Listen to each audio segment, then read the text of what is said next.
오늘 우리가 읽은 본문의 말씀 마지막 말씀을 보면은 여호와께서 요셉을 형통하게 하셨더라 말씀이 기록이 되어져 있습니다. 형통이라는 말의 사전적인 의미는 우리가 생각하는 온갖 모든 일들이 다 뜻대로 잘 풀리는 것, 이것이 형통의 사전적인 뜻입니다. 그러니까 형통이라는 말은 무슨 말이냐니까 내가 생각하는 것, 계획하는 것, 바라는 것, 이것이 내 뜻대로 잘 되어지는 것, 이것이 바로 형통이다, 그렇게 이야기하고 있습니다. 그런데 오늘 우리가 읽었던 이 본문의 말씀에 요셉을 보면은 우리가 생각하는 형통하고는 전혀 맞지 않는 사람입니다. 여러분, 옥에 갇히는 것이 형통입니까? 남에게 억울한 비난을 받고 오해를 받는 것, 그게 형통입니까? 형들에 의해 가지고 노예로 팔려가는 것, 이게 어떻게 형통입니까? 근데 정말 형통과는 전혀 상관이 없는 이런 요셉을 향해서 성경은 기록하기를 하나님께서 그에게 범사에 형통하게 했다는 것입니다. 이 말을 다른 말로 하면 요셉의 일생활을 돌아보면요, 요셉은 어릴 때 자기 친어머니를 여의게 됩니다. 그럼 그것이 형통입니까? 자기 어머니가 장수하며 오래오래 살아야 이게 형통이지. 아주 어린 애를 낳아놓고 먼저 세상을 떠나는 게 어떻게 형통입니까? 자라면서 형들에게 미움을 받고 구박을 받는 게 형통입니까? 아니지 않습니까? 그런 모든 과거들을 다 돌아보면은 요셉은 절대로 형통할 사람이 아닙니다. 그럼에도 불구하고 성경은 요셉을 형통한 사람이라고 이야기하고 있습니다. 우리도 요셉이 형통한 사람입니까? 아닙니까? 라고 묻는다면 저부터도 요셉은 형통한 사람입니다, 이렇게 이야기할 것입니다. 왜냐니까 우리는 그 결과를 잘 알고 있습니다. 요셉이 애굽의 국무총리가 되었다. 그런데 우리는 애굽의 국무총리가 되었기 때문에 과거에 고통당하고 아픔당했던 모든 것이 다 묻혀지고 형통이라 생각하고 있는데요, 성경은 분명히 우리에게 명시하고 있는 것이 요셉이 국무총리가 되었을 때 그때 요셉에게 형통하였다라고 기록하지 않고 있다는 것입니다. 우리 생각은 다르죠. 우리는 총리가 되었기 때문에 그가 형통하다, 이렇게 받아들이고 있는데 성경을 자세히 보면 아니었습니다. 오늘 요셉을 향해서 범사에 형통했다라고 하는 그 시기가 언제냐니까 감옥에 갇혀 있었을 때입니다. 그렇잖아요. 오늘 성경에 보십시다. 감옥에 갇혀 있을 때 그때를 가리켜서 성경은 범사에 다 형통했다는 것입니다. 정말 말도 안 되는 이야기입니다. 여러분, 이 하나님의 말씀에 동의할 수 있겠습니까? 어떻게 감옥에 갇혀 있는데 형통하다고 표현할 수 있겠습니까? 우리로 이야기하자면 뒤로 넘어지는데 코만 깨진 게 아니고 얼굴도 가고 뭐 다 다치고 이마도 깨지고 지금 그런 상황입니다. 좀 죄송한 이야기인지 모르지만 하나님께서 뭐 우리 논리를 갖고 노는 것도 아니고 어떻게 이런 사람을 범사에 형통할 수 있다고 우리가 인정할 수 있겠습니까? 총리가 되었기 때문에 형통하다, 그건 인정할 수 있지만 감옥에 있음에도 불구하고 형통하다는 것은 인정할 수 없습니다. 그런데 성경은 요셉이 감옥에 있음에도 불구하고 형통했다고 인정하고 있고 요셉 자신도 나는 형통한 사람이라는 것을 그는 믿고 있었다는 것입니다. 증거는 성경에 없지만은 추정을 해볼 수 있습니다. 만약에 요셉이 내가 지금 노예로 팔려가는 것이 이게 형통의 길이 아니고 이게 내가 잘못된 길이라 했더라면은 요셉은 아마 무슨 수를 쓰더라도 도망가려고 했을 겁니다. 탈출하려고 했습니다. 보디발 장군 집에서 그가 모든 것을 다 처리하는 위치에 있었을 때 그는 아마 이때다 싶어서 모아놓은 돈이나 아니면 다른 어떤 사람들을 매수를 해서 도망을 가서 고향으로 돌아갈 수도 있었을 겁니다. 그런데 성경은 그렇지 않았습니다. 그는 종살이를 하지만 거기서 최선을 다해서 일을 해서 보디발 장군에게 인정을 받았습니다. 그러다가 누명을 쓰고 감옥에 갑니다. 그 감옥에서도 어떤 수술을 쓰더라도 도망가려고 했지 않겠습니까? 지금 갇혀있는 감옥이 보통 감옥이 아닙니다. 왕의 감옥이라서 중죄인들만 들어가는 감옥입니다. 여기 들어가면 잘못하면 살아나오지 못하고 죽을 수밖에 없는 그런 감옥입니다. 그럼에도 불구하고 그는 거기서 도망치려고 하지 않았습니다. 거기서도 보니까 열심히 일을 했습니다. 얼마나 잘했던지 간수장이 보고 요셉에게 모든 일을 다 맡겨버렸다고 그랬습니다. 왜 그랬을까요? 저는 요셉이 하나님께서 자기와 함께 하심으로 비록 감옥에 갇혀 있지만 가는 곳곳마다 자기를 형통케 한다는 사실을 그는 믿고 있었다는 겁니다. 여러분, 감옥에 갇힌 것은 어려운 것인지 모르지만 그런데 그 감옥에 갔는데 거기서 모든 일을 다 맡아서 살 수 있다는 것은 감옥 안에서의 형통입니다. 보디발 장군집에서 종살이를 했지만 그렇게 하지만 그 삶 속에서도 그가 모든 일을 맡아 할 수 있었다는 것은 형통입니다. 갇혀있고 종살이 한다는 것이지 실제 내면을 보면은 종살이 가운데도 하나님이 형통하게 하셨고 감옥살이 가운데도 형통하게 하셨다는 것입니다. 감옥에 안 가는 게 형통이 아니고 감옥에 갔어도 형통할 수 있고 종살이 안 하는 게 형통이 아니라 종살이 하는데도 불구하고 형통할 수 있다는 것입니다. 그러면 뭡니까? 하나님께서는 우리에게 고난 속에 형통해 하시는 일들을 베풀어 주신다는 것입니다. 여러분, 고난 속에도 형통이 있습니다. 오늘 설교 제목입니다. 감옥에 가도 형통할 수 있습니다. 내가 병들고 내가 누워있다 할지라도 하나님이 그 사람을 형통하게 하실 수 있는 것입니다. 그런데 우리는 그것을 형통으로 받아들이지 않더라고 하는 것입니다. 그러면 그게 형통이 안 되면 감옥에 가면 불평하고 원망합니다. 도망가려고 합니다. 종살이 할 때 자기 신세 한탄을 하고 하나님을 향해서 대적하겠죠. 왜? 형통으로 인정할 수 없기 때문에. 그런데 그것을 형통으로 인정하는 사람은 감옥에 가도 거기서 감사하고 찬양합니다. 거기서 맡은 일들을 열심히 잘한다는 것입니다. 어떤 일을 만나도 거기에서 최선을 다하는 것입니다. 하나님께서 자신을 꺼내줄 때까지 내가 도망가는 것이 아니라 하나님이 인도하셔서 그곳에서 벗어나게 하실 때까지 열심히 요셉은 거기서 자신이 맡은 일을 최선을 다했습니다. 무려 그 기간이 13년 동안 그랬습니다. 그는 13년 동안이나 종살이 감옥살이를 하면서 그는 하나님의 일에 충성을 다했고 열심히 하나님과의 관계를 이어갔었습니다. 오늘 성경에 형통했다는 말과 함께 또 놀라운 말씀이 하나 기록되어 있습니다. 바로 그 앞에 이는 여호와께서 요셉과 함께 하심이라. 형통하게 한 것은 하나님이 함께 했기 때문에 가능한 겁니다. 그거는 별 문제 없습니다. 그런데 여기에 문제가 하나 있습니다. 여러분, 하나님과 함께하는 사람 아무나 될 수 있습니까? 하나님과 함께하는 사람 우리가 잘 알다시피 아무나 될 수 없습니다. 그렇다면 하나님과 함께하기 위해서 요셉은 그 고난 속에서 얼마나 많은 기도를 했으며 얼마나 그가 믿음으로 살려고 노력했는지를 우리가 짐작을 해볼 수 있습니다. 성경은 그 부분에 대해서 전혀 언급이 없습니다.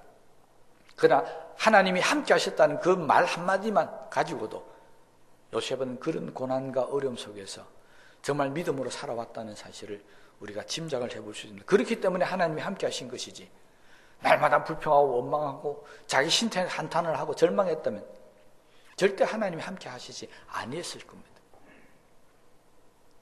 여러분, 요셉은 정말 그런 어려움 가운데서도 하나님을 향한 믿음과 신뢰 잊어버리지 않고 정말 하나님만 바라보며 살아왔었습니다. 그러다가 어느 날 그 요셉이 있는 감옥에 왕의 술 맡은 관원장이 들어왔습니다. 그리고 그의 꿈을 해주고 당신은 살아나가게 될 것입니다라고 예언하고 그 일련에서 이 관원을 통해서 요셉이 바로 앞에 서게 됩니다. 그리고 바로가 꾸었다는 그 꿈을 해명해 주면서 놀란 일이 일어납니다. 바로가 요셉에게 이렇게 이야기합니다. 너와 같이 명철하고 지혜 있는 자가 없도다. 너는 내 집을 다스리라. 내 백성이 다 내 명령에 복종하리니 나는 너보다 높은 것은 내 왕자뿐이니라. 바로가 또 요셉에게 이르되 내가 너를 애굽 온 땅의 총리가 되게 하노라. 정말 깜짝 놀랄 일이 벌어졌습니다. 일순간에 바로 외에는 모든 것이 다 요셉의 손아귀에 들어오게 되었습니다. 이 일은 우리가 너무나도 잘 알고 있기 때문에 말씀을 드리지 않겠습니다. 요셉이 지난 그 모든 13년간의 고통과 아픔과 힘든 시간들이 지나고 보니까 그 모든 것이 다 하나님께서 총리가 되게 한 길이었다는 것입니다. 감옥으로 가지 않았으면 총리가 될 수 없었습니다. 애굽으로 팔려가지 않았으면 그는 총리가 될 수가 없었습니다. 그렇다면 그가 어릴 때 꾸었던 꿈, 자기의 부모들이, 형제들이 자기를 향해서 절을 하는 그 꿈이 결코 이루어지지 않았을 겁니다. 여러분, 하나님께서 우리를 어떻게 인도하시든지 간에 내가 정말 하나님과 함께하고 내가 믿음대로 살고 있다면, 내가 정말 하나님과의 관계가 돈독하다면, 여러분, 하나님께서 나를 이 고난의 길에서 형통의 길로 가게 할 때까지 참고 기다리시기를 바랍니다. 그러면 세상이 알아줄 날이 있습니다. 세상에서 높아질 날이 있습니다. 지금 바로가 요셉을 높였습니다. 그리고 그를 알아주었습니다. 너같이 명철하고 지혜로운 사람이 이 땅에 없다라고 했습니다. 여러분, 요셉이 어떤 사람입니까? 요셉이 좋은 대학을 나왔습니까? 요셉이 좋은 스승을 만났습니까? 그가 해온 지난 13년 동안은 종살이하고 고생하고 고통당한 것밖에 없습니다. 그런데 바로 밑에는 얼마나 많은 박사와 술객들이 있으며 얼마나 많은 세상의 학자들이 있었겠습니까? 그런데 그런 사람보다도 13년 동안 고생하면서 고통만 당했던 요셉을 향해서 바로가 내가 가장 명철하고 지혜로운 사람이라고 그렇게 지금 인정하고 있다는 것입니다. 요셉을 바로가 깜짝 놀랄 수 있는 지혜롭고 명철하게 만드는 것은 학교가 아니었습니다. 유명한 선생님이 아니었습니다. 그를 이렇게 형통하게 만든 것은 감옥살이였고 종살이였습니다. 다른 말로 하면 하나님의 인도하심이 그를 이 땅에 가장 명철하고 지혜로운 사람으로 인정받게 만들어 주셨다는 것입니다. 자, 여기에서 우리는 한 가지 놀라운 사실을 발견할 수 있습니다. 바로 밑에는 수없이 많은 지혜로운 사람들이 있었는데 그 모든 사람들보다 요셉이 더 낫다는 것입니다. 기준이 무엇이었을까요? 자기가 거느리고 있는 세상의 그 모든 지혜롭고 명철한 자들은 하나님께서 주신 꿈을 해몽하지 못했다는 것입니다.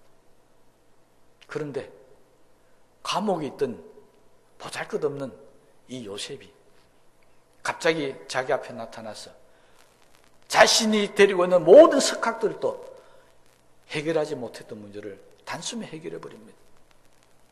그러니 바로의 눈에는 이 요셉이 가장 똑똑한 것입니다. 가장 지혜로운 것입니다. 바로는 세상의 모든 권력과 세상의 모든 힘을 가지고 있었지만은 이 세상에서 가장 지혜롭고 명철한 사람이 누군가를 우리에게 분명히 말씀해 주고 있습니다. 그것은 하나님의 뜻을 아는 사람, 꿈을 해부할 수 있는 사람, 하나님께서 우리를 어떻게 이끌어가는지를 아는 사람이 이 세상에 가장 많은 지식과 지혜를 가지고 있는 사람보다도 더 뛰어나다는 것입니다. 이유는 세상의 학문으로서는 하나님 뜻을 알 수 없기 때문에 그렇습니다. 하나님 주신 계시, 하나님 주신 하나님의 믿음, 우리가 가지고 있는 믿음을 통해서 주시는 은혜로 말미암아서 그 하나님의 뜻을 알 수 있는 것이지 인간의 힘과 지식으로는 알 수가 없습니다. 그래서 바로는 인간의 힘으로 도저히 알 수 없는 그 놀라운 하나님 뜻을 알아내니까 요셉에게 네가 가장 지혜롭다는 것입니다. 우리 다시 한번 지혜가 뭔지, 세상에서 가장 명철한 사람이 무엇인지를 정리를 해보십시다. 우리는 우리 자녀들에게 뭘 가르치기를 원하고 있습니까? 하나님의 뜻을 알아라고 가르치고 있습니까? 아니면 세상에서 가장 놀라운 지식과 가장 좋은 학교, 가장 좋은 자리로 가기를 원하고 있습니까? 이거 정말 세상 사람들은 몰라도 우리 예수 믿는 사람들만큼은 우리 자녀들에게 정말 지혜롭고 명철한 사람이 되기를 원한다면, 정말 범사에 형통하기를 원하신다면 우리 자녀들이 하나님과 함께하는 사람, 하나님의 뜻을 깨달아 알 수 있는 사람으로 만들어 주셔야 된다는 것입니다. 그것이 바로 세상에서 인정받고 하나님께서 인정받는 방법입니다. 바로는 어떻게 보면 정말 지혜로운 사람이었습니다. 그래서 자기 밑에 그 수많은 사람들을 쫓아나누고 네가 하나님 뜻을 아니까 네가 이 땅의 총리가 되어야 되겠다고 바로 맡겨버렸습니다. 여러분, 시험도 치지도 않고 다른 테스트도 안 해봤습니다. 결국 요셉은 모든 고난이 끝나게 되고 그때부터는 우리가 아는 형통의 역사가 나타나기 시작을 했었습니다. 이런 요셉을 보면서 우리도 가져야 될 믿음이 하나 있습니다. 내가 지금 당하는 이 고난, 내가 지금 당하는 이 어려움 속에 혹시 하나님께서 나를 더 높은 곳으로, 더 나은 것으로 인도하고자 하는 형통의 길이 숨겨져 있지는 않는지, 우리는 그 숨겨진 길을 발견할 수 있는 눈이 있어야 한다. 그런 하나님에 대한 믿음이 있어야 한다는 것입니다. 이 눈을 가지지 못하면 우리는 출애굽을 했던 이스라엘 백성들처럼 홍해가 앞에 놓여있자 하나님 앞에 원망하고 불평합니다. 이제는 다 죽었다. 그들은 홍해 속에 감추어져 있는 하나님의 형통의 길을 발견하지 못했기 때문에 그렇습니다. 이제 우리는 요셉을 통해서 이 고난 속에 숨겨져 있는 나에게 주시는 형통의 길이 무엇인지를 발견할 수 있게 되시기를 주의 이름으로 축원합니다. 그렇다고 감옥살이 하라는 게 아닙니다. 종살이 하라는 게 아닙니다. 하나님의 뜻이 무엇인지를 알자는 것입니다. 왜 하나님께서 나에게 이런 일이 생기게 하셨을까? 왜 하나님께서 우리에게 이런 고난을 주셨을까? 저는 우리 사회로 말씀드리면 왜 이 코로나 질병이 1년이 넘도록 이렇게 고통당하도록 하나님께서 만들어주셨을까요? 수많은 성도들이 기도하고 있고 수많은 교회들이 기도했음에도 불구하고 계속해서 이 길이 보이지 않고 있습니다. 왜 그랬을까? 우리는 그런 하나님 뜻을 알자는 것입니다. 그러면 그 속에 있는 형통의 길을 발견할 수 있습니다. 여러분, 우리는 왜 하나님께서 고난 속에 형통을 만들어 놓으신지 그 뜻을 분명히 아셔야 됩니다. 그것은 어떤 고난 속에서도 하나님을 믿는 믿음의 사람들은 타협하거나 변절되지 않기를 원하신다는 것입니다. 고난 속에 넣으면서 하나님은 꼭 시험합니다. 요셉을 보십시오. 믿음을 버리도록 만들지 않습니까? 죄를 범하도록 만들지 않습니까? 유혹합니다. 넘어뜨리려고 달려듭니다. 그런데 요셉은 그 모든 유혹과 제약을 이겼습니다. 하나님께서 바로 고난 속에 형통의 길을 만들어주신 이유는 이 고난 속에 내가 믿음으로 이기고 변절하지 않고 하나님만 바라보고 살면 내가 이 길을 통해서 더 나은 길로 너를 인도하겠다는 약속이 그 속에 숨겨져 있다는 사실도 믿으시기를 바랍니다. 하나님은 하나님 믿는 우리들이 어떤 고난과 역경 속에서도 걱정하고 염려하는 것이 아니라 하나님만 바라보면서 이겨나가기를 원하신다는 것입니다. 그리고 그렇게 통과된 사람에게만 하나님은 형통의 길을 열어주십니다. 만약 요셉이 보디발 장군 아내의 유혹을 받아서 그 유혹에 빠졌더라면 요셉의 형통의 길은 막혀버립니다. 그 유혹을 이기고 감옥으로 가야 거기에 총리가 되는 길이 있는데 그 유혹을 이기지 못하고 보디발 장군 아내와 놀아났다면 그에게는 형통의 길이 없어지는 것입니다. 그 형통의 길로 갔기 때문에 그는 고난받고 감옥의 길로 갔지만 하나님께서 믿음으로 이긴 승리의 대가로 그에게 총리가 되는 축복을 하신 것입니다. 여러분, 말세에 대한 이야기 요한계시록에 많이 나옵니다. 어려움과 고난, 7년대 환란의 기간이 우리 가운데 있을 것이라는 무시무시한 이야기가 요한계시록에 기록되어 있는데, 그런데 거기에 그 교회마다 구절 구절마다 놀란 말씀이 하나씩 따라옵니다. 그것이 이기는 자에게 주시는 승리의 대가였습니다. 각 교회마다 이기는 자에게는 이런 복을 주시겠다고 약속합니다. 그 약속들 간단하게 소개하겠습니다. 생명나무 과실을 넣게 해주겠다. 기억나십니까? 에덴 동산에서 쫓겨난 이유가 생명나무를 먹고 영생할까 싶어서 아담과 하와를 쫓아버렸습니다. 그런데 이제는 그걸 주시겠다는 것이, 내가 정령 죽으리라고 그랬는데 이제는 둘째 사망의 해를 받지 않게 해주겠다고 승리의 대가를 약속하십니다. 만국을 다스리는 권세를 주시겠다. 하나님 나라 생명책에 그 이름이 기록되게 하겠다. 하나님 성전에 내 이름을, 기둥에 내 이름을 새겨주겠다.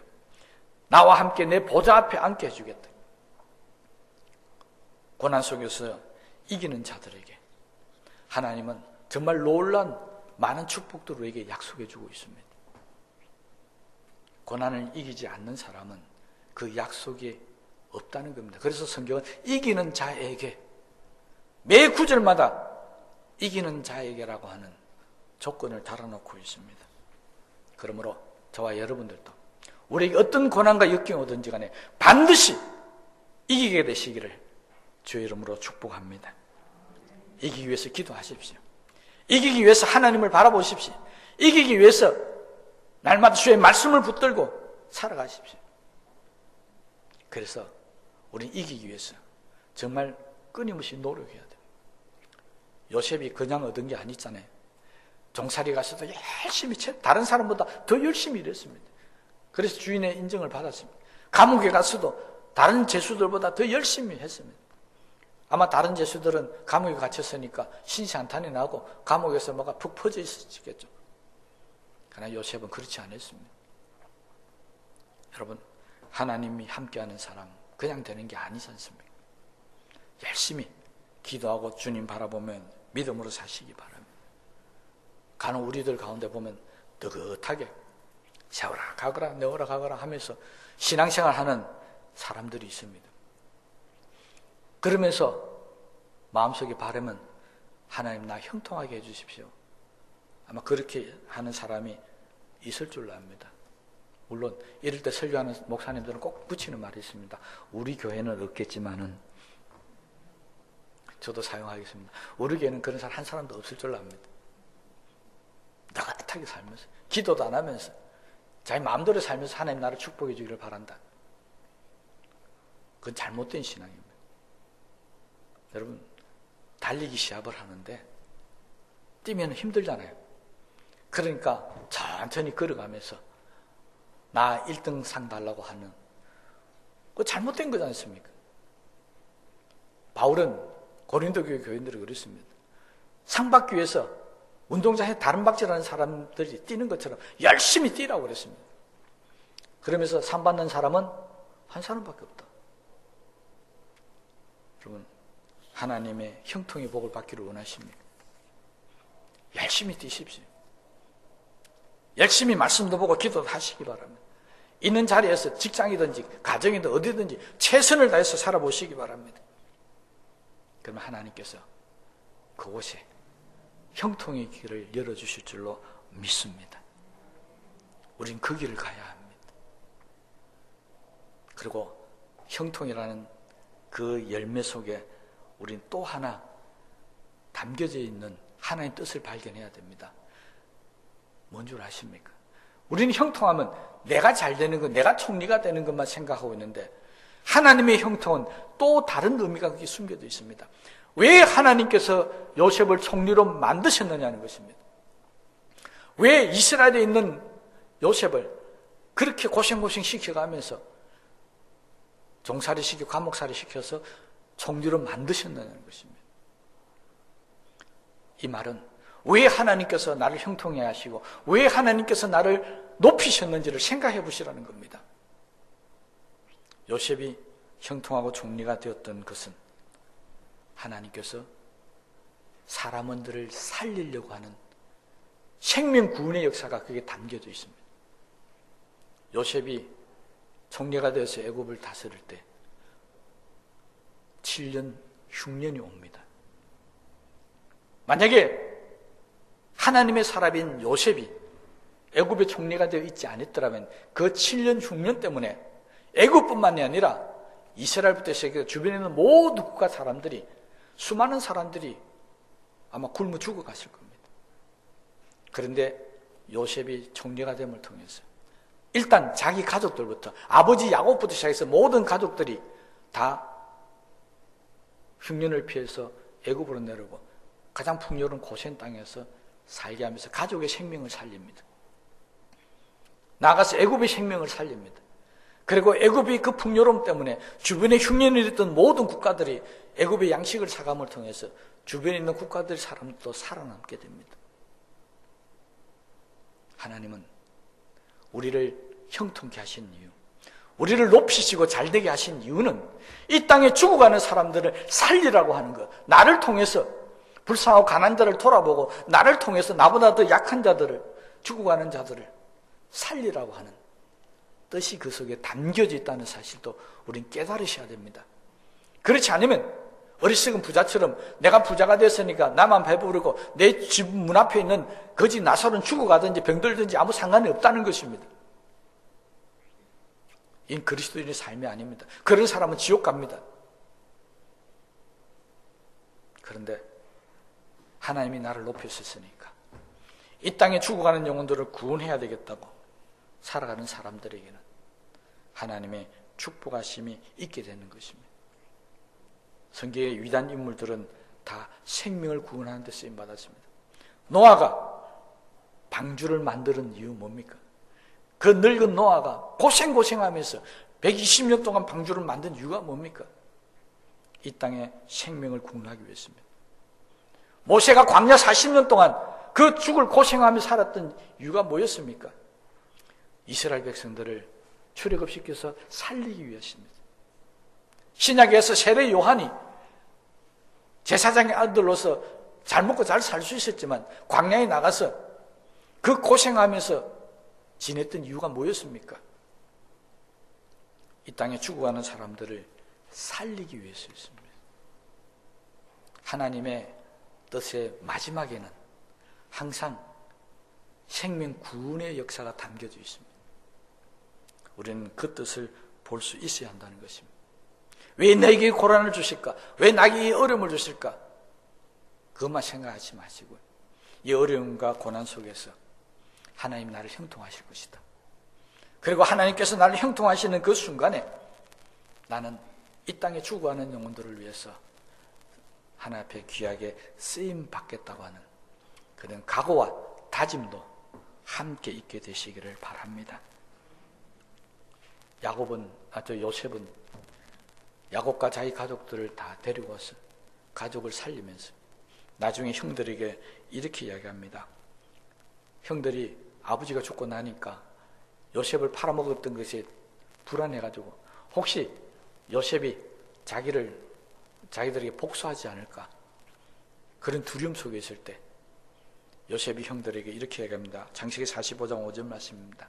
당신들이 나를 이곳에 팔았다고 해서 근심하지 마소서, 한탄하지 마소서. 하나님이 생명을 구원하시려고 나를 당신들보다 먼저 보내셨나이다. 요셉은 자기가 총리가 되는 것, 하나님께서 가족과 이 땅에 있는 모든 사람들을 살리려고 보내셨다는 사실을 그는 알고 있었다는 것입니다. 여러분, 하나님은 저와 여러분들을 형통케 하시는 이유, 바로 이 땅에 죽어가는 영혼들을 살리려고 하는 것입니다. 고난 뒤에는 가장 값진 신앙의 열매는 생명 구원입니다. 하나님께서 우리에게 주시는 가장 큰 고통 속에는 반드시 생명의 역사가 담겨져 있습니다. 우리 남성분들은 잘 모르겠지만 우리 여성분들은 잘 아시잖아요. 아이를 낳을 때 해산하는 고통, 성경이 인간이 당하는 가장 큰 고통이 해산하는 고통이라고 그랬습니다. 그런데 그 고통을 거부해버리면 새 생명을 얻을 수가 없습니다. 그 고통을 참고 견뎠습니다. 10달 동안 배에서 간직하는 그 힘든 세월을 보내고 해산할 때 지금까지 감당하지 못하는 그 아픔을 겪어야만이 가장 사랑하는 새 생명을 얻을 수 있는 것처럼 하나님께서 우리에게 고난을 주시고 우리에게 고통을 주시며 아픔을 주시는 것은 먼저는 내 영혼을 구원하기 위해서며 나아가서 나를 통해서 내 주변에 있는 모든 사람들을 구원하기 위해서 나에게 이런 고통과 아픔을 준다는 사실을 깨달으셨어요. 우리에게 고난이 올 때마다 나와 함께 하시는 하나님을 바라보시며 나에게 형통의 길을 걷게 해달라고 믿음으로 기도하셨어요. 그 고난과 고통 속에서 벗어나서 형통하게 되시고 하나님이 형통하게 해주시게 되길라 우리 주변에 죽어가는 영혼들을 돌아보면서 그들을 구원하는 데 쓰임받는 요셉 같은 사람들이 다 되시기를 주의 이름으로 축원합니다. 우리 말씀을 생각하시면서 기도하시겠습니다.